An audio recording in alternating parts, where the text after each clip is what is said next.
ରାତି ପାଇଲେ ଆମ ସମସ୍ତଙ୍କର ଖାଇବା ଚିନ୍ତା। ଆଜି ସକାଳୁ ସକାଳୁ ପରିବା ବିକା ଆସିଥିଲା, ମୁଁ କିଣିଦେଲି ଜହ୍ନି। ତାପରେ ଆସିଲା ରାକ୍ଷୀ ବିକ୍ରି। ଏବେ ତ ରାକ୍ଷୀ ପୂର୍ଣ୍ଣିମା ପାଖେଇ ଆସିଲାଣି, ବଢ଼ିଆ ସୁନ୍ଦର ସୁନ୍ଦର ରାକ୍ଷୀ ହେଇଥିଲା। ଦେଖିଲେ ବଢ଼ିଆ ଲାଗୁଥିଲା। 3ଟା ରାକ୍ଷୀ ଏଥିରୁ ରଖିଦେଲି।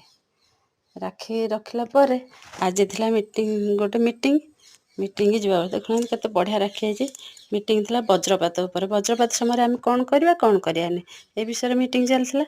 ମିଟିଂ ସରିଲା ପରେ ଆମେ ଟିକେ ବାହାରକୁ ଆସିଛୁ, ସତକୁ ସତ ବଜ୍ରପାତ ଆରମ୍ଭ ହେଇଗଲା। ଆମେ ଆସିକି ଠିଆ ହେଇ ପଡ଼ିଲୁ ପଞ୍ଚାୟତ ବାରଣ୍ଡାରେ। ବର୍ଷା ଜୋରରେ ହେଉଥାଏ, 2ଟା ଗାଡ଼ି ଆସିଥାଏ, ଗାଡ଼ିରେ ଲୋକମାନେ ଆସିଥାନ୍ତି। ସେମାନେ କେତେ ସମୟ ତା ଭିତରେ ରହିବେ, ସେମାନେ ସବୁ ଜଣେ ଜଣକି ଦୌଡ଼ିବା ଆରମ୍ଭ କଲେ। ଆମେ କିନ୍ତୁ, ଆମ ପାଖରେ ତ ଛତା ନଥିଲା, ଆମେ ସେଇଠି ଠିଆ ହେଇଥିଲୁ।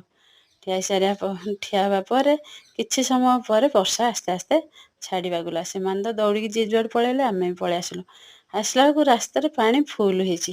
ଚାଲିକି ଆସିବାକୁ ଭାରି ଅସୁବିଧା ହେଉଥାଏ।